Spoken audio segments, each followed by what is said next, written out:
Good evening, Americans, and welcome to the Ed Show tonight, live from Washington, D.C. Republicans say there's no such thing as income inequality. Mitt Romney says President Obama is killing jobs, and Vice President Joe Biden is letting them have it. They don't get us. They don't get who we are. We can hear you loud and clear, Mr. Vice President. This is the Ed Show. Let's get to work. And if my brother or sister wanted to be a millionaire, they could be a millionaire. My mother and father dreamed as much as any rich guy dreams. Joe Biden lets loose today in Ohio. He's fighting harder than ever for the middle class. And that choice is about whether or not we're going to rebuild the middle class or continue to help those at the very top. Meanwhile, Mitt Romney is spreading lies like wildfire. Rather than putting out that spending fire, he has spent more and borrowed more. Tonight, we debunk Mitt's bogus theories with Ohio Congressman Tim Ryan. New numbers show independents want the president to crack down on big banks. The biggest financial institutions in this country cannot be involved in casino gambling, and that's exactly what they're doing. Vermont Senator Bernie Sanders on the regulation we need to prevent another disaster.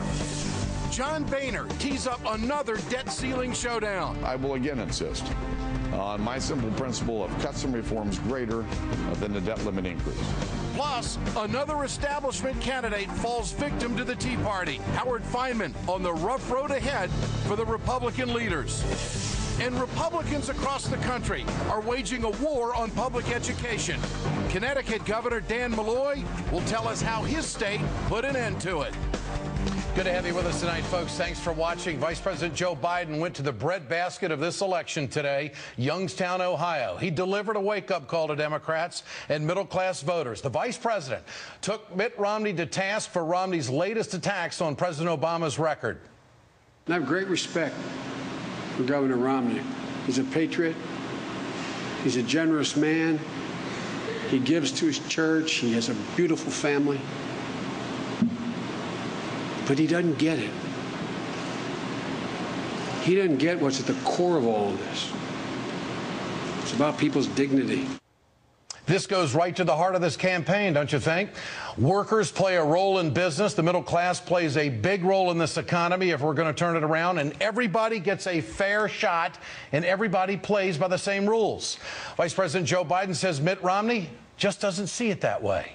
Then there's the Romney philosophy, the Romney economics, which says as long as the government helps the guys at the top to do well, workers in small businesses and communities, they can fend for themselves, but the country will be okay if the big guy is doing well. Nobody knows better than the people of the Valley the consequences of that kind of philosophy. And the consequences are documented pretty well, too. Romney's former company, Bain Capital, bought up manufacturers like GST Steel in Kansas City. The company was $13 million in debt when Bain took over in 1993.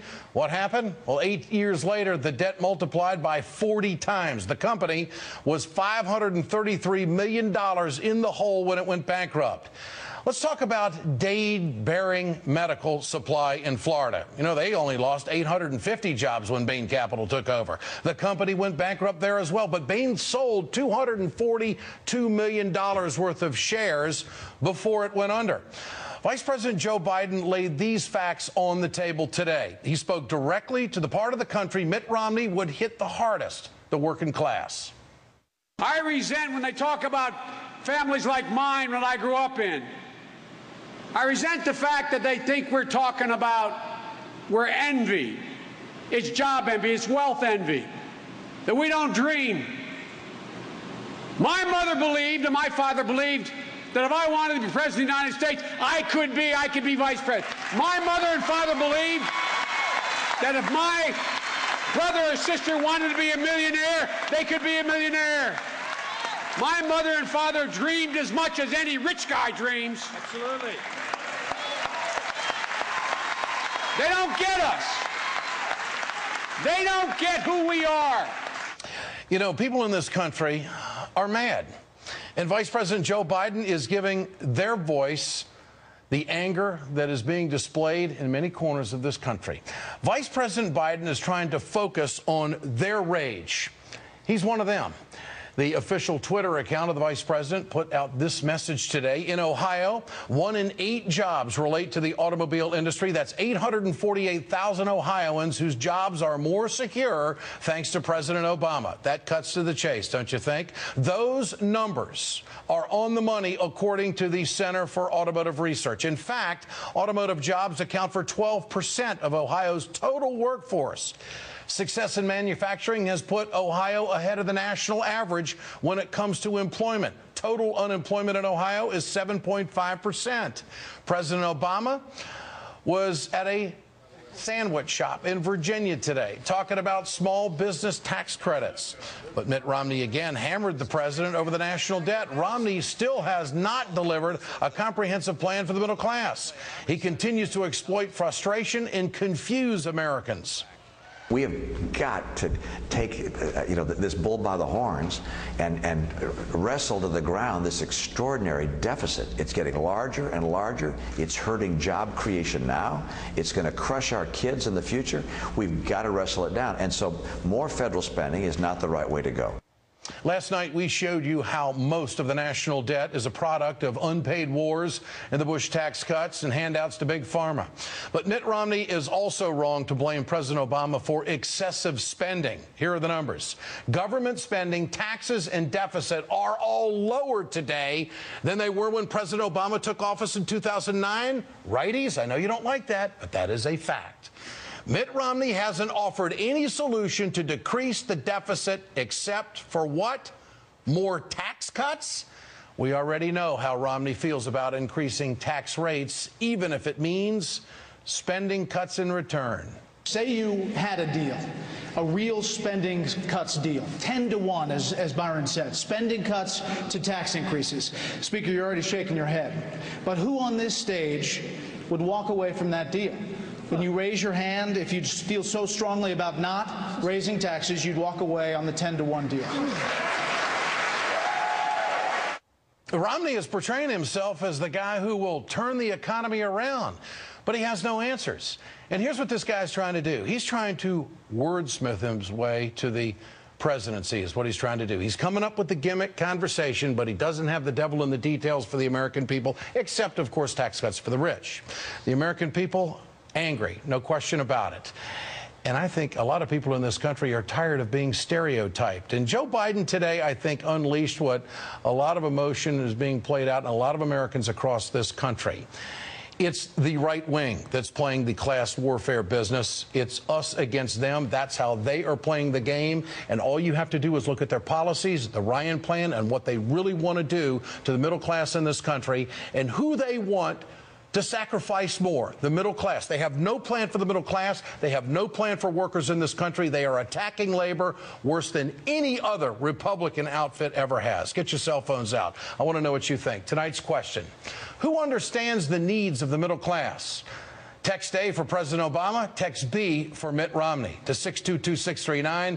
And you can always go to our blog at ed.msnbc.com and leave a comment. We love that. We'd love to hear what you have to say, and we'll bring you the results later on in the show. Now, joining me tonight is the congressman from the breadbasket of this election, Congressman Tim Ryan of Ohio. Great to have you with us. Good to be with you, Ed. I'll tell you what, I'm watching Vice President Biden. I'm cranked up. Yeah. I mean, I haven't seen one like that before. Why do you think he did that?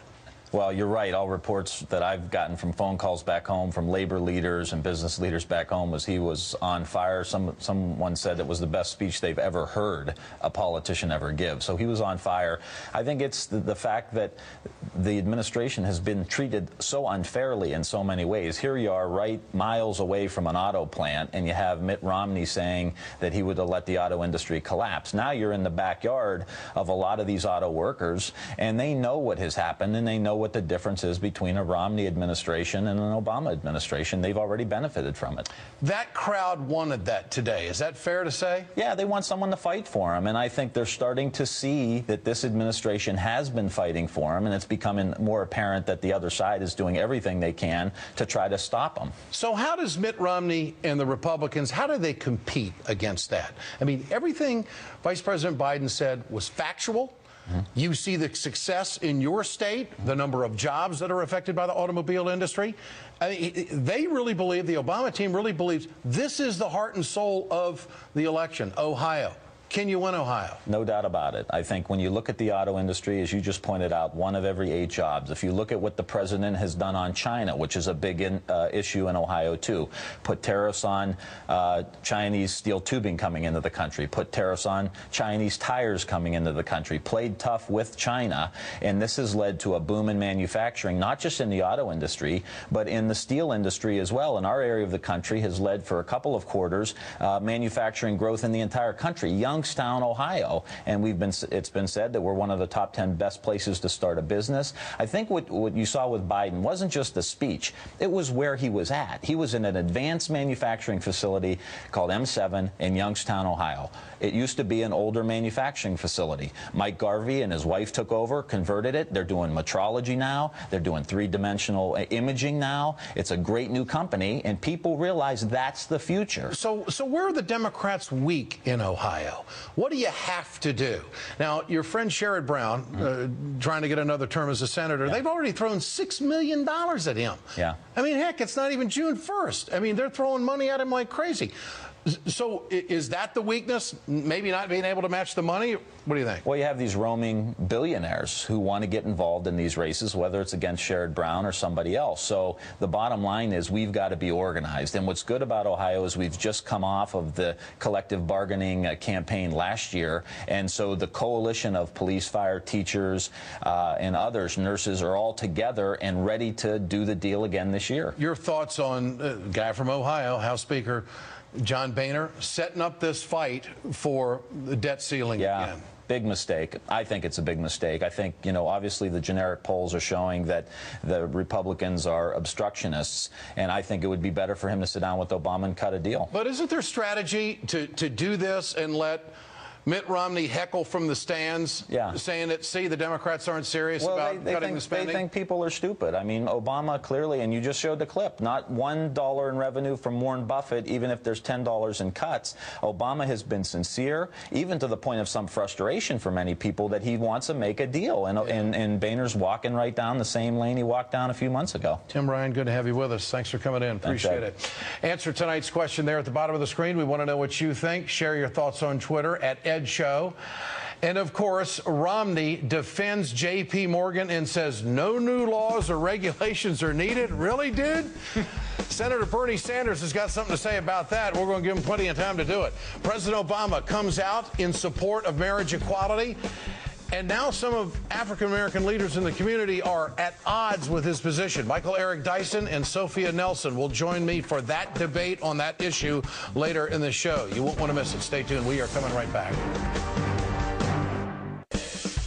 Coming up, the J.P. Morgan mess puts a spotlight on tougher bank regulations. You think the Senate can do it? Senator Bernie Sanders has been calling for more regulations. He'll join me for that discussion next. John Boehner threatens another debt ceiling debate. And another Tea Party Republican wins a Senate primary race. Howard Feynman will break it all down for us later on and what it means.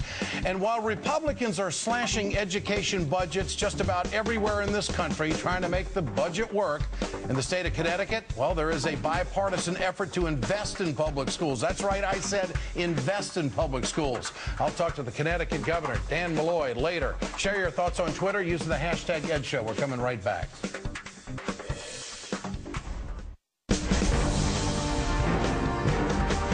Welcome back to the Ed Show. J.P. Morgan's $2 billion blunder has one potential upside. It could be good timing because regulators right now are writing a version of the Volcker Rule which could prevent this kind of risky bet from happening in the future. We can only hope. J.P. Morgan Chase CEO Jamie Dimon was one of the voices against a strong version of the Volcker Rule. But, of course, Congressman Barney Frank now sees this as a big opportunity. Mr. Dimon wanted a version of the Volcker Rule that, frankly, wouldn't do very much. I think we now have a stronger argument for a Volcker Rule that says no to a bank. Your main job is lending and managing the money of your clients. You should not put your own money at risk. The J.P. Morgan mess is also reminding voters how Wall Street nearly sent us into a depression 4 years ago, and it gives President Obama, no doubt, an opportunity to do something about it in this election year. But a recent poll should make the president take notice. In 5 potential swing states, large majorities agree with the statement. President Obama has not done enough to hold the banks accountable for their role in the housing collapse.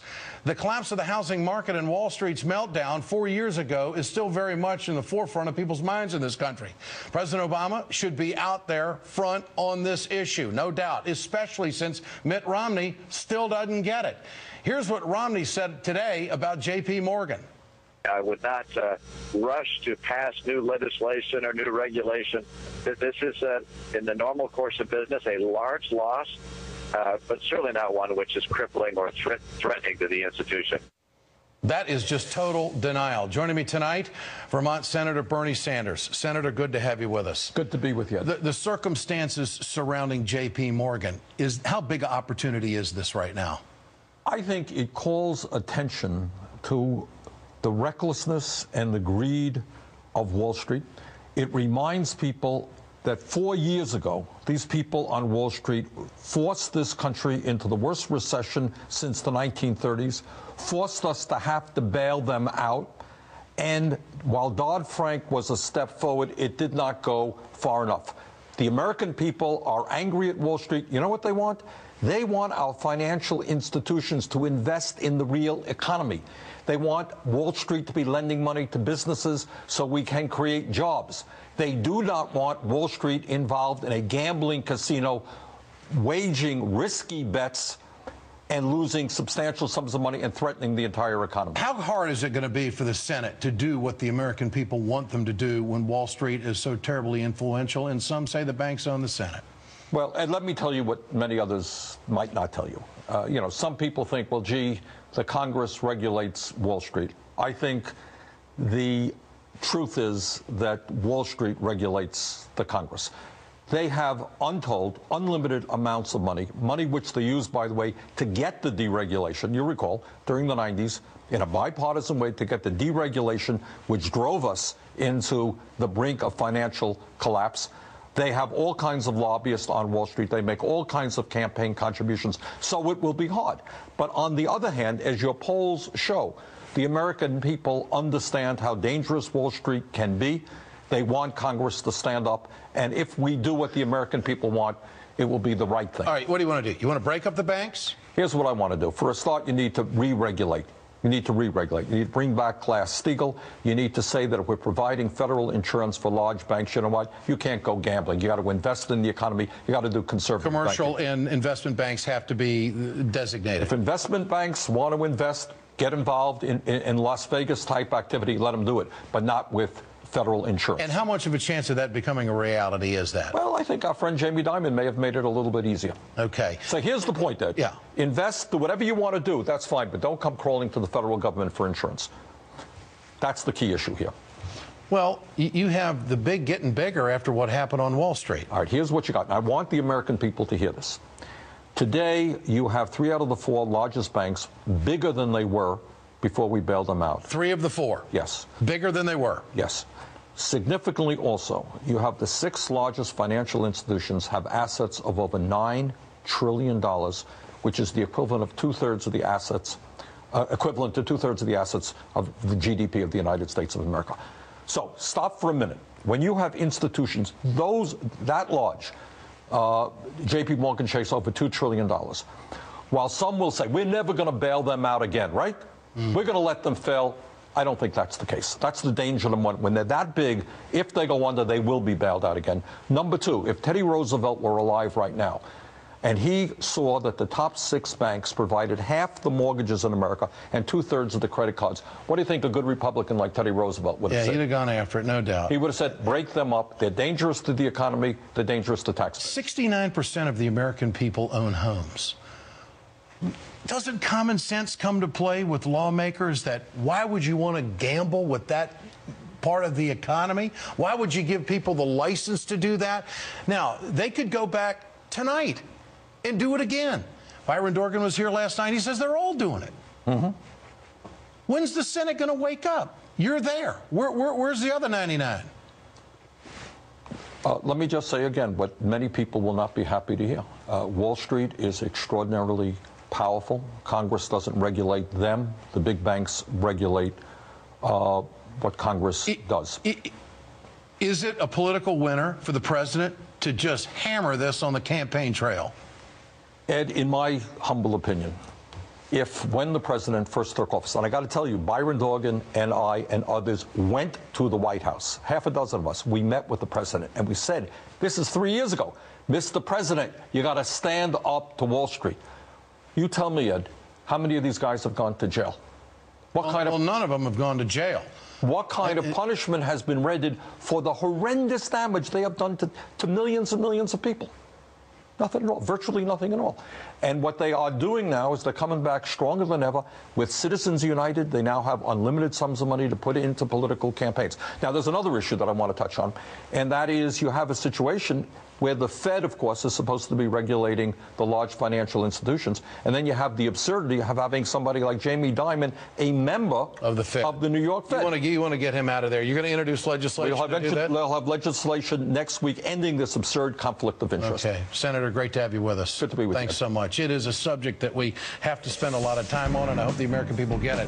House Speaker John Boehner says he hasn't threatened default again, but it sure sounds like it. Howard Fineman joins me, and Wisconsin Democrats are getting swamped by Scott Walker lies on the tube. Tonight, I have a message to the Democrats in this town. You won't want to miss it.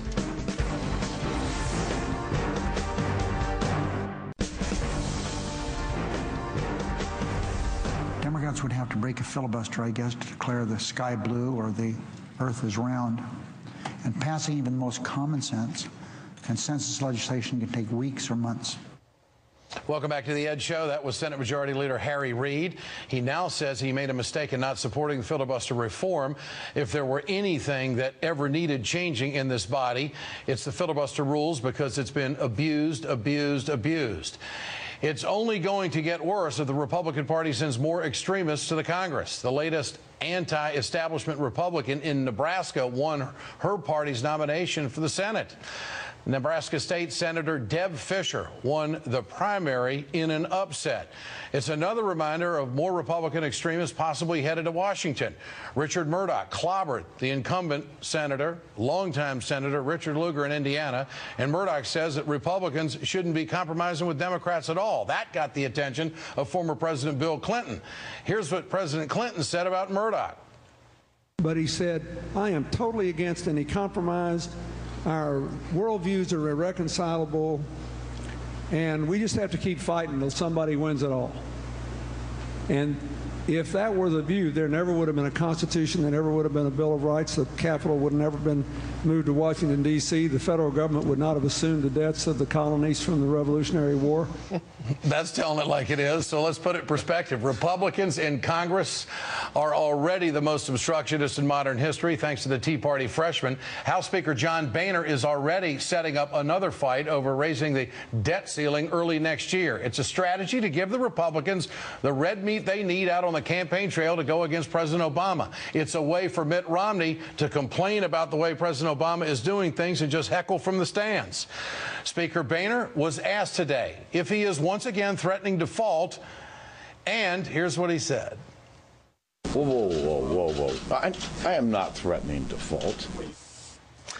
Let's bring in Howard Fineman. The fact is, he has been talking about spending cuts if he doesn't get his way on the debt ceiling, or the debt ceiling vice versa. Howard Fineman, NBC News political analyst, editor, Huffington Post. Great to have you with us. Hey, Ed. What do you make of this circus now? I mean, how much of Boehner's conversation about the debt ceiling may play into Romney's campaign strategy? Oh, I think it's all of a piece on the Republican side. I think the Republican leadership, and I'm talking about both elected and behind the scenes, I'm talking about Mitch McConnell, John Boehner, Eric Cantor, Karl Rove, they've all decided that Mitt Romney needs a whole phalanx of people. It's kind of like the Avengers, only Romney's the one Avenger who has no special powers. They all think they do, and they're going to use the Congress, and they're going to use the independent spending, and they're going to push a very hard line, a no new taxes, cut spending, Tea Party line. Even if Mitt Romney wanted to carve out an independent third way, even if he wanted to play, sort of triangulate between those two, there's no chance that he can. They're the only energy that Mitt Romney's got. Doesn't this debt ceiling conversation and this looming fight over what to do about spending cuts just feed right into what these Tea Partiers are doing out in the heartland? And this is why they're getting the victories. Well, Ed, this is what they want. This is the strategy that they, and now I'm talking about the whole Republican Party, because there's hardly anything left of the old Republican Party. As you pointed out, the victory in Indiana, the three-way, that was a three-way Tea Party race in Nebraska. All of them were Tea Party people. The state senator who won was endorsed by Sarah Palin and Herman Cain. And she was considered the least radical of the three. This is what the Republican Party is. And I was in Boston last week at Romney headquarters. To me, it doesn't feel like the center of the Republican effort. It's more broad than that. But the Romney people I talked to said no new taxes under any circumstances. The Republicans in Congress and we will hold the line. Contrast that to the Obama campaign. You go to their headquarters, it's all about the president. It's all about the president. So it's flipped around. So it's on the personal side with Obama. It's all about Barack Obama, what he's done, what he wants to do, or, you know, what shortcomings there have been that they're, you know, going to talk about how to get over. It's about him. For the Republicans, it's all about the Republican orthodoxy. There is a Republican orthodoxy now, from the House all the way through to the Senate to the presidential candidate. And Mitt Romney is very much a part of it, but he's being pushed along by it. Filibuster reform. Harry Reid coming out saying what he's saying. Did he miss a big opportunity at the start of the congressional session, and will he get another shot at it? Will Harry Reid get another shot at it? I don't really think there's going to be much of one. I was talking to Hill people today in terms of a big, serious discussion about what to do about our fiscal situation in the country, how to reorder tax policy, how to reform taxes and spending in a decent, humane way. That's going to be all grandstanding all year. I don't see any realistic possibility of a real adult deal of any kind until after the election. It's going to be all lines drawn in the sand from here through November. Howard, fine and great to have you with us. Thanks so much. Good to see you, Ed. Lots more coming up in the next half hour of The Ed Show. Stay tuned. Especially in the black community. It is very a difficult conversation to have. The black community is split on the issue of gay marriage. Michael Eric Dyson says it should be legal. The Grio's Sophia Nelson says no way. Tonight, they debate the issue. Angry Badgers want the DNC to join the recall fight in Wisconsin. We'll have the latest. And Republicans are attacking public education across the country. Governor Dan Malloy of Connecticut will tell us how to stop them in their tracks.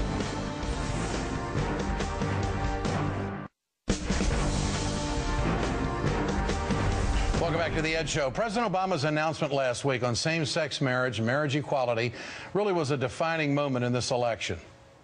Over the course of several years, as I talked to friends and family and neighbors, when I think about members of my own staff who are in incredibly committed monogamous relationships, same-sex relationships, who are raising kids together, when I think about those soldiers or airmen or Marines or sailors who are out there fighting on my behalf and yet feel constrained, even now that Don't Ask, Don't Tell is gone, because they're not able to commit themselves in a marriage. At a certain point, I've just concluded that for me personally, it is important for me to go ahead and affirm that I think same-sex couples should be able to get married. And a week after that soundbite, we are still calculating just what kind of an impact that's going to have on this election. The first sitting U.S. president endorsing marriage equality. But the issue has divided some in the African-American community in America. And now those who oppose same-sex marriage find themselves at odds with the president's position. Let's turn to Michael Eric Dyson, MSNBC political analyst and Georgetown University professor, and Sophia Nelson, a contributor for thegrio.com and the author of the book, Black Women Redefined, Dispelling Myths and Discovering Fulfillment in the Age of Michelle Obama. Welcome to both of you. Great to have you with us tonight. Now, Michael, I know you covered this issue last week when you hosted this show. Sure. Is there anything you want to add to that? I mean, you had a lot on the table. I did. I had a lot on the table, but I want to first begin by saying I want to apologize to Sophia and Jamal and Roland. In a fit of passion, I called up my friends in the spirit of love to say that, hey, we could do better than this, and I shouldn't have called their names if they weren't here to defend themselves, so I apologize to Sophia, to Roland, and to Jamal. What I was trying to argue, I conflated two issues: the marriage equality, which is very serious and a significant issue on the one hand, and the black homophobia as I perceived it within black communities. Homophobia is not something that is endemic to black people. It's across the globe, so to speak. But in this case, black homophobia fuels, I think, the beliefs about black gay and lesbian people and whether or not they can get married. So I think the two issues are related but separate, and I wanted to address both. Sophia, your response to that? I mean, you're both friends. Very good. I mean, in the heat of the moment of the debate, I mean, this says that there is a division in the African-American community in this country. How intense is it? Well, first, let me say thank you to you for having me here, and thank you to MSNBC. You're fair and balanced, and I like that, if I may say that. I had to throw that in, Ed. To Michael, who's my friend, like a family member. Now you can get after him. Exactly. He and Marcia are like family to us, and he's my brother in Christ, though. But you're indifferent with this. You don't believe in marriage equality. Is that correct? If you let me just finish, I'm going to get to that, I promise. And I just want to say to Michael that you're my brother in Christ, so I forgive you. I thank you for that, and we're going to learn and we're going to show people how to act as Christians. To your question, the issue for me, and I'd like to address this if I could to my fellow Americans who are gay, lesbian, and transgender. I want to say to them specifically that those of us who oppose same-sex marriage do so as a matter of faith, those of us who oppose it on faith reasons, that is. And it's not because we think you're different or you're less than or you're not right or you're other or something that's insidious like that. I know that offends me personally. I think it offends people of conscience. And someone like myself, Michael, and why I was so upset about your rant was that if you look at my record on this, Ed, I support hate crimes legislation for people that would abuse or hurt gays and lesbians. I support the civil unions. I support adoption. I support them being able to visit their loved one in the hospital. So there are people like me of faith who don't agree with same-sex marriage for the faith reason, the biblical reason, the definition of a man and a woman being married. But I also support a lot about the agenda. But you're a man of faith. Why don't you see it the way she sees it? I'm an ordained Baptist minister for over 33 years, and I think that my point is that we can't interpret the Bible literally. The real culprit here is the biblical interpretation that is literal, so that when Sophia refers to marriage as between a man and a woman, we know marriage was a complicated affair. It's evolved over the last several centuries in a very complicated fashion. It's not just one man and one woman. It's been polygamy. It's been homosexual marriage that had to be banned at a certain point. So my point is, we don't take the Bible literally. The Bible says in Leviticus that if somebody is gay, they ought to be killed. I don't think Sophia Nelson is promoting the biblical interpretation that says that gay and lesbian people should be killed. And if she is, then she hasn't put that forth. And if she doesn't, then she doesn't take the Bible literally. I do take the Bible literally, but I'm not a theologian and I'm not a pastor, so I'm not going to argue that with you. The reason I'm here tonight is because you called people of faith sexual rednecks and bigots. No, and, well, that's not what I did. Well, we can play the tape, the context, Michael. People who are, my turn to talk. Okay. All I'm saying, brother, is that those of us who are coming from a faith perspective, so am I, happen to believe. You keep dividing us. Well, as if no, you're dividing. You're dividing. I'm not going to get into you. We're here because you called names. Wait a minute, let me ask you called names, Am I coming Michael. from a faith perspective? In your opinion, you are. Obama is not a... No. Obama had my position for 8 years until he changed it 2 weeks ago. When white Christians are asked, is Obama... When Franklin Graham was asked, is Obama a Christian, he says he is. But when he's asked about Mitt Romney... I think the president's a Christian, No, I'm asking you about... Are you telling me I'm not a man of faith? No, I believe you're a Christian. Okay. I called you my Christian brother. No, what I'm saying is this. So the people of faith can disagree. Yes, so why would you call us names because we disagree? No. This is what I said. When I said sexual rednecks and sexual bigots, I quoted Howard Thurman, who said a bigot is a person who makes an idol of his commitment. The reason you have a faith problem with gay and lesbian people, you're throwing them a bone by saying, look, I believe in civil unions and the like, but what you're not addressing is the fact that your faith fuels the belief that to be gay is to be automatically a sinner. To be gay is to be outside of the covenant of God. And I'm arguing that already disqualifies gay and lesbian, transgender, and bisexual people as your equals in the faith. And I think that's a bigoted position. May I speak to that? I don't think it's bigoted for me, for a Catholic, for a Muslim, or for a Jew. All of those texts, the Quran, the Torah, the Bible, all define marriage as between male and female. Jesus says in Matthew 19:4, if you want to go Bible, we can go there. We go back to Genesis 2 and go to 1 Corinthians 9. We can go to Romans 1, Michael. It's consistent. All of those. I don't want to argue faith with you in that perspective. But what I do want to say, Ed, is that you cannot say that our faith is causing us to be homophobic or bigoted, because the Bible itself defines us. I didn't. Your issue's with God, brother. It's not with me. We will continue this discussion in round 2, because she makes a very interesting point that President Obama saw the world the way she sees it right now on this issue until a week ago. So, I mean, I think the political, that's where the political... But there's the undercurrent, Ed. All I'm speaking to is the fact, Jesus said, if your eye offends you, cut it off. If your hand offends you, cut it off. I don't think Sophia wants to do that. We're not interpreting the Bible. Michael, Eric Dyson, and Sophia Nelson. They're still friends, folks. Thank you for joining us tonight. And you will not believe who is supporting Scott Walker. I'm going to give a wake-up call to some labor guys next here on The Ed Show. Stay with us. Coming up, new poll numbers out of Wisconsin need to be a wake-up call for Democrats. My commentary is next.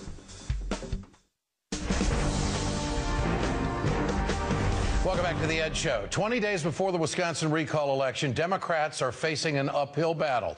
In a brand new Marquette University poll, Governor Scott Walker leads Milwaukee Mayor Tom Barrett by 6 points, 50-44. That's a hard number. The Marquette poll comes on the heels of a PPP poll giving Walker a 5-point lead. Now, those numbers are disappointing to millions of Americans across America who want to see this union-busting governor get bounced out of office. There's a shocking number inside the PPP poll as well. Our friend John Nichols of The Nation points out 39% of union households. What? 39% of union households are backing Scott Walker? Hold the phone. 39% of union households back a man who wants to kill unions, divide and conquer unions, and turn Wisconsin into a right-to-work state. I just find that absolutely amazing. Democrats, this is the real deal. It's wake-up time. Citizens United is winning in the state of Wisconsin right now. It's time for every Democrat, including President Obama, to get in the game. The numbers say you have to do that, Mr. President. According to the Marquette poll, President Obama is now tied with Mitt Romney in the Badger State. Yes, Citizens United is working. Scott Walker is outspending the Democrats to date. Here are the numbers, 25-1. Using his money to lie and confuse the public. Wisconsin Democrats are crying for help. DNC Chair Debbie Wasserman Schultz says that she hopes to get to Wisconsin, but it might be too late. She wants to go there for a fundraiser. Well, they have asked for $500,000 for ground operations. Sources tell me the DNC could cut the check tonight. What's the holdup? Over 100,000 people have signed an online petition asking Wasserman Schultz and the DNC to help. It is a serious political SOS. Democrats, you got to wake up. This is going to be a template on how to defeat labor in this country. It's going to be a template for how to defeat the middle class in America.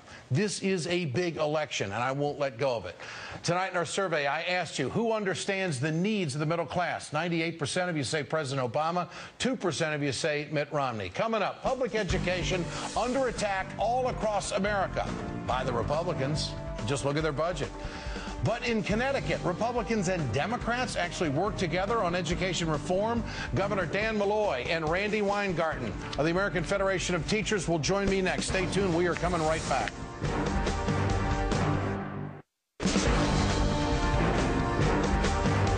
But the long debate is over, and the new beginning has just begun. We will win this battle. This might be a model for America. Welcome back to The Ed Show. That was Connecticut Governor Dan Malloy yesterday before signing a massive education reform bill into law. With public education under fire in this country, with funding getting cut all over the place, with teachers under attack, Connecticut has proven that reform can happen. And it can happen with bipartisan support. It can happen with giving teachers a seat at the table. $100 million will be spent on improving Connecticut schools with the focus on low-performing city schools. There will be also more opportunities for early childhood education in low-income communities. That is vital. And there will be performance evaluations for school principals, teachers, and administrators. How did they get this done in this political climate? Republicans and Democrats actually working together. And they got there with the input from teachers. The Hartford Courant reports that during the bill's early stages, lawmakers were criticized for listening to union leaders. And it turned out keeping teachers in the loop was beneficial. I'm joined tonight by Randy Weingarten. She is the president of the American Federation of Teachers, and Connecticut Governor Dan Malloy. Great to have both of you here. Governor, you first. Governor, how confident were you that you were going to be able to get an agreement with all the players at the table, and how hard was it to do? Well, listen, making change is hard. That's a reality. But I was confident that we could get to a package that I could support, that everyone could support. The biggest danger to democracy and the hallmark of that danger would be a permanent underclass without hope. That's what we started to create for a period of time, and I think we're going to correct that behavior and understand that all of our children can learn, and we've got to adapt, and we've got to change, and we've got to work together, and we've got to hold parents, students, and teachers accountable, along with school administrators. Randy Weingartner, it's about the money. What happens here? Well, look, I have to give a lot of credit to the governor, the legislative leadership in Connecticut, because this was a very ambitious agenda to do a lot of things at the same time. And what the governor realized is you can't do this without an investment. And that's why there's an investment in early childhood, in the wraparound services, and in the wherewithal to do the turning around of low-performing schools and the kind of continuous evaluation and development that teachers need to be to improve their craft. Governor Malloy, why didn't you just cut 6,000 teachers the way your guy over in New Jersey did, Chris Christie? Why didn't you go down that road? Listen, a year ago I plugged a $270 million hole in funding that would have done that, and this year we're putting another $100 million into schools. Listen, if you take money out of schools, they're not going to perform as well as they need to perform. Now listen, we all have to get real serious about helping poor kids learn, and we've got to change the way we do it. We know what works. We have to be willing to invest in it. Early childhood is a big part of that. Randy has some great ideas. We brought Randy to the state to talk to us about what it would take to turn schools around, and she's really a national leader, has done so much on this issue, and this has been a process. Listen, there were some elbows thrown in Connecticut. There were some ruffled feathers. I probably ruffled some of those feathers. But the reality is we got the deal done, and we're now in a position to do something that other states aren't doing right now. What's the biggest change here, Randy? The biggest change was that the governor and the legislative leadership trusted that, even with the elbows thrown, that we get to the end and do what we needed to do for the benefit of children. So the eyes were on how are we going to help kids in a state that doesn't have unlimited money, but how are we going to target the resources and do the 4 or 5 things that we have to do to turn around schools. So the real issue, the real story here is that Connecticut became the model of collaboration in terms of the policy. Now the hard work starts in terms of really doing the work in this bill. Governor, did you have to cut jobs to get this done?